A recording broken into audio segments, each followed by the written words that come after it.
오늘은 복음파의 세대교체라는 제목으로 말씀을 드리겠습니다. 복음파라고 하는 것은 미국의 이반제리칼즈를 말하는 것입니다.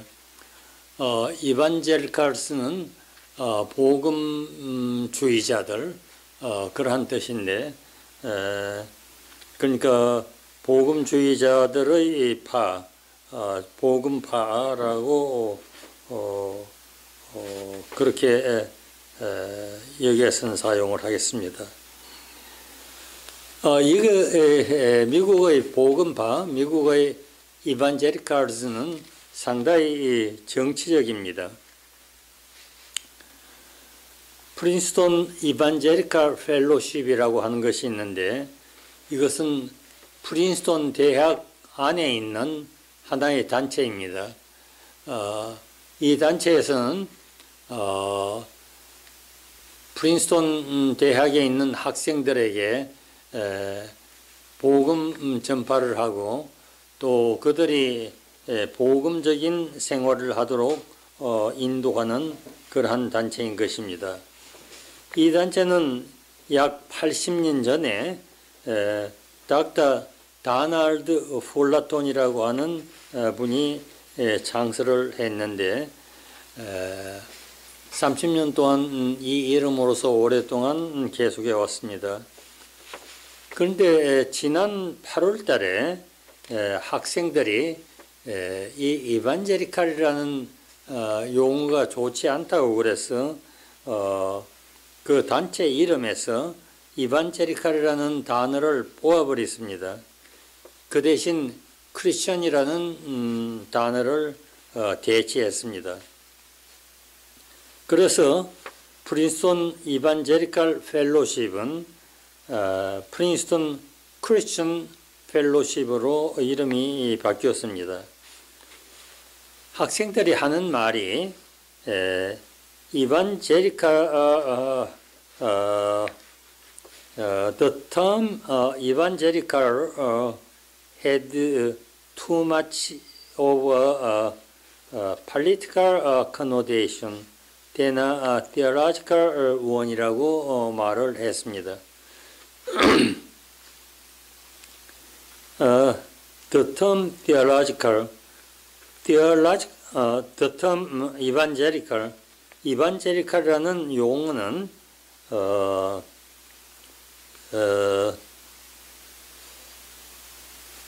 then a theological one, 신학적인 의미보다도 too much of a political connotation, 정치적인 의미가 더 많이 포함되어 있다, 그렇게 말을 했습니다.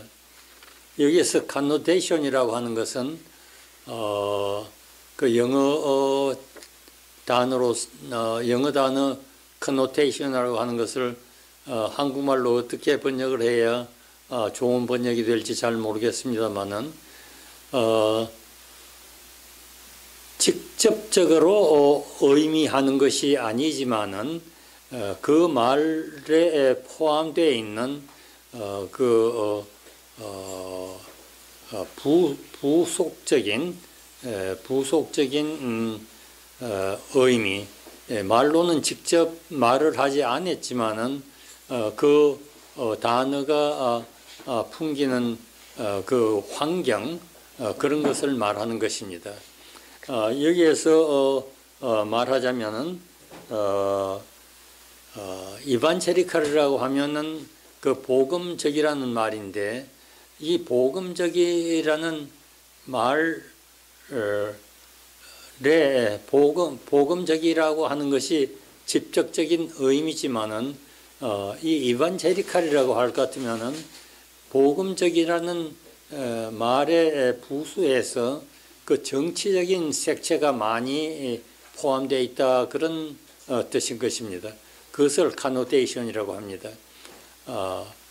복음적이라고 하면 신학적인 그러한 의미가 포함되어 있어야 되는데 그 신학적인 분위기보다도 정치적인 분위기가 더 많다 그러한 뜻인 것입니다. 그래서 프린스톤 학생들이 프린스톤 이반제리칼 펠로십이라고 할 것 같으면은 이 단체가 정치적으로 움직이는 단체라고 하는 그런 뜻이 더 많이 포함되어 있기 때문에 이 이반제리칼이라는 단어를 용어를 뽑아버리고 그 대신 이반제리칼 대신에 크리스천이라는 용어를 대치하는 것이 좋겠다. 그래서 프린스톤 이반제리칼 펠로십이라기보다 프린스톤 크리스천 펠로십이라고 그렇게 하는 것이 더 종교적인 뜻이 된다. 그렇게 해서 이반제리칼은 정치적인 그러한 분위기가 있기 때문에 그것을 싫어해서 프린스톤 크리스천 펠로십이라고 그렇게 이름을 바꾸었다고 그렇게 말을 하고 있는 것입니다. 그런데 이 복음파의 원래 늙은 세대에서는 그렇게 생각을 하고 있질 않습니다. 그래서 그 사람들은 늙은 세대에서는 말하기를 이반제리칼이라고 한다고 해서 그것이 반드시 정치적인 그러한 색채가 있다고 말할 수는 없지 않느냐. 이반제리칼 사람들이 다 공화당은 아니다. 이반제리칼 사람 중에서도 민주당도 있다. 그렇게 말을 하지만은 사실상은 지난 미국의 대통령 선거에서 이 백인 이반제리칼, 백인 복음파 사람들의 81%가 트럼프에게 투표를 했습니다. 그렇기 때문에 이 늙은 세대의 변명은 통하지가 않습니다. 사실상 이반제리칼은 대부분 다 공화당입니다. 그리고 이 공화당 운동을 많이 합니다. 그러니까 이반제리칼이라고 하면은 정치적인 색채가 많다고 하는 그러한 말이 조금도 무리한 말은 아닌 것입니다. 1979년에 제리 파웰이라는 사람이 나와서 모럴 메조리티를 주장을 했습니다. 이 제리 파웰은 모럴 메조리티의 운동은 아주 강력한 운동이었습니다. 모럴이라는 건 도덕이라는 말 있지 않습니까? 메조리티는 다수라는 말이죠.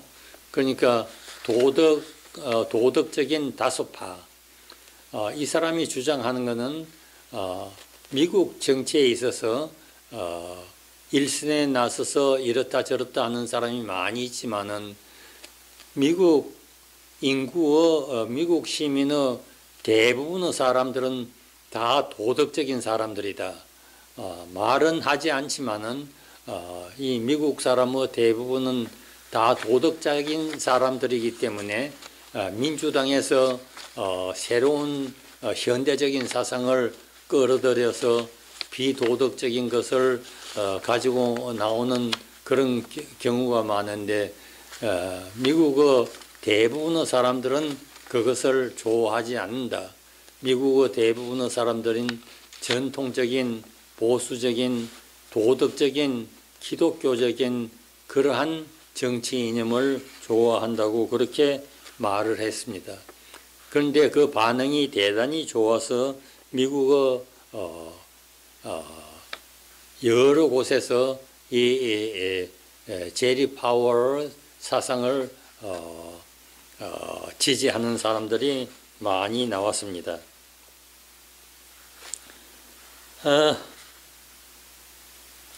그래서 이 사람은 정치인들에게도 도덕적인 인격을 요구를 했습니다. 그 옛날 구세대의 복음파 사람들은 하나님의 뜻을 이루기 위해서 악한 사람들을 이용하기도 한다. 그렇게 말을 하고 정치 문제에 있어서 대통령 선거 때에도 대통령 후보자의 인격이 좋지가 않고 도덕적인 수준이 아주 낮아도 공화당이기만 하면은 이 사람은 그렇게 인격적으로 훌륭하지는 않지만은 그러나 하나님께서 이 사람을 이용을 하시니까 우리들은 이 사람에게 투표를 해야 된다. 그렇게 생각을 하는 것이 구세대의 복음파 사람들인 것입니다. 그래서 가령 트럼프 예를 들면 트럼프는 말할 수 없는 남봉꾼입니다. 이러한 남봉꾼을 하나님께서 하나님의 뜻을 이루기 위해서 이 사람을 이용을 하기 때문에 이 사람을 사용을 하기 때문에 하나님의 뜻을 이루기 위해서 트럼프가 도덕적으로 결함이 많은 사람이지만은 우리는 트럼프에 투표를 해야 된다고 해서 82%의 사람들이 이 트럼프에게 투표를 했던 것입니다. 그러나 파월 사상은 그렇지가 않습니다. 대통령 후보자는 어디까지나 도덕적으로 수준이 높은 사람이어야 한다고 하는 그러한 주장을 하고 있는 것입니다. 휘통 칼레지라고 하는 대학이 일리노이주에 있는데 이 휘통 칼레지는 아주 오래된 대학입니다. 1860년에 아볼리셔니스트라고 하는 것은 노예 해방주의자들입니다. 노예 해방주의자들이 이 대학을 세웠습니다. 그 당시만 해도 노예라고 하는 것은 흑인들은 태어날 때부터 그는 열등 민족으로 태어났기 때문에 백인들이 흑인들을 노예로 사용해도 된다. 그것이 하나님의 뜻에 전혀 위배가 되지 않는다고 해서 흑인들을 마음대로 노예로 사용을 했던 것입니다. 그러나 그 당시의 복음파 사람들은 다 이 노예 해방주의자들이었는데 이 사람들은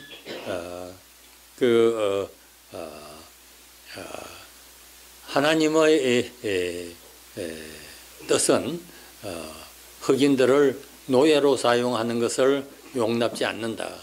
그래서 우리 복음파 사람들은 이 노예 해방을 해야 되는 노예 해방 운동에 협력을 해야 된다고 해서 이 노예 해방 운동에 많이 참여를 했습니다. 그래서 이 노예 해방주의자들이 이 휘통 칼레지를 1860년에 세웠습니다. 그래서 이 학교는 대단히 복음주의적인 학교입니다. 지금도 이 학교가 복음주의 학교로서 이름을 떨치고 있습니다. 우리가 잘 아는 빌리 그램이 이 학교의 졸업생입니다.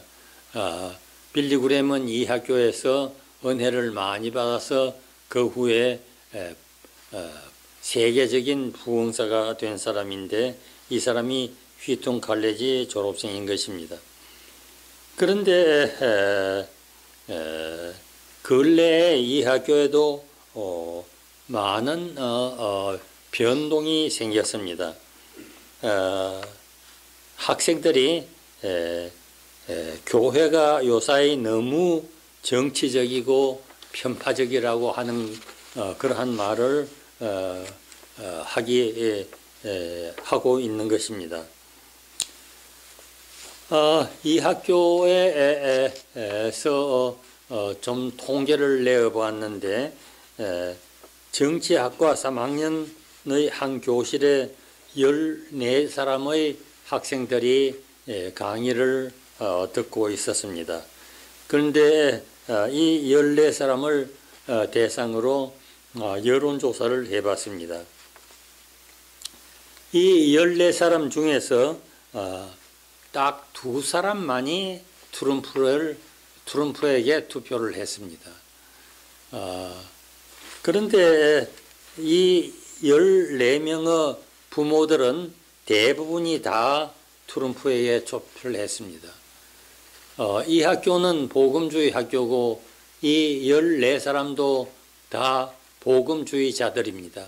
그렇지만은 이 14사람 복음주의자들 중에서 딱 2사람만이 트럼프에게 투표를 했습니다.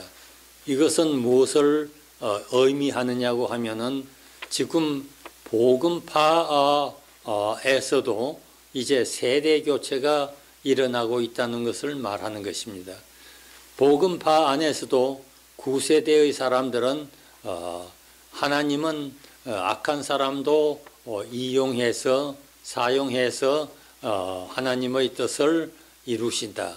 그렇기 때문에 공화당에서 나오는 대통령 후보자가 도덕적으로 결함이 많아도 우리는 그 사람에게 투표를 해야 된다. 이렇게 생각하는 것이 9세대의 복음파의 사람들인데 신세대의 복음파의 사람들은 그렇게 생각하지 않습니다. 대통령 후보자는 도덕적으로도 아주 수준이 높아야 된다. 트럼프와 같이 그러한 남봉꾼에게는 투표하지 않는다.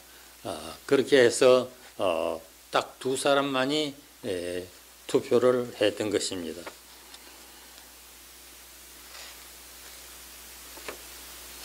그리고 이 14사람 중에서 9사람은 이반제리카라는 말을 듣기 싫어한다고 했습니다. 자기들이 사실상은 실질적으로는 복음주의자지만은 이 이반제리칼이라는 그 말은 듣기가 싫다. 그리고 대부분의 젊은 세대의 복음주의자들은 이 복음주의라고 하는 말을 듣기를 싫어하는 것입니다. 또 복음주의의 현황을 보면은 많이 그 세력이 줄었습니다. 옛날보다도 백인 복음파 사람들이 다 복음파에서 떨어져 나가고 지금 남아있는 것은 17%밖에 되지가 않습니다.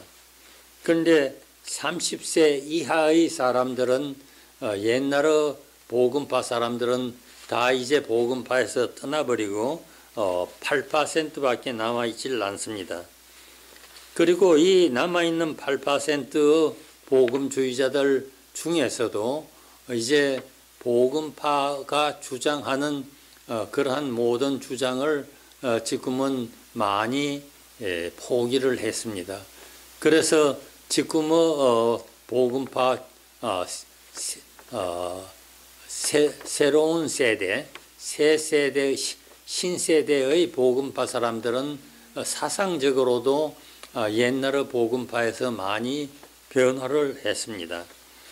가령 예를 들면은 이 사람들은 현대 문화의 영향을 많이 받았는데 그래서 가령 동성결혼의 예를 든다고 할 것 같으면은 9세대의 복음파 사람들은 동성결혼을 절대 반대를 하고 있습니다. 그러나 젊은 세대의 복음파 사람들은 반수 정도가 동성결혼을 찬성을 합니다. 그런데 휘통 칼레지에 있는 정치학과 3학년 교실의 14사람을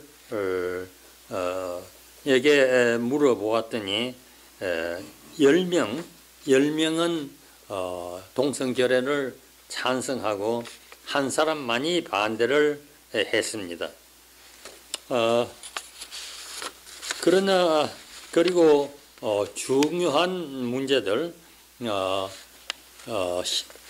젊은 세대의 복음파 사람들은 오히려 환경 문제, 피난민 문제, 또 이민 문제 같은 데에 신경을 많이 쓰고 있습니다. 그리고 크리미널 자스티스, 범죄인 문제에 대한 개혁 문제 이런 데에 대해서도 신경을 많이 쓰고 있습니다. 9세대의 복음파 사람들은 환경 문제나 피난민 문제나 이민 문제 이런 데에는 별로의 신경을 쓰질 않습니다. 그래서 많은 사람들이 생각하기를 젊은 세대의 복음파 사람들은 민주당으로 넘어갈 가능성이 많지 않느냐 그렇게 생각을 하는데 그렇지는 않습니다. 그래도 이 젊은 세대의 복음주의자들은 아주 보수적입니다. 가령 예를 들어서 소파 수술 같은 거는 절대로 반대를 합니다. 왜냐고 할 것 같으면 소파 수술은 살인 행위이기 때문에 그것은 절대로 해서는 안 된다고 이렇게 주장을 하고 있습니다. 이것이 현재의 복음파의 현황인 것입니다. 오늘 강의는 여기에서 마치겠습니다. 감사합니다.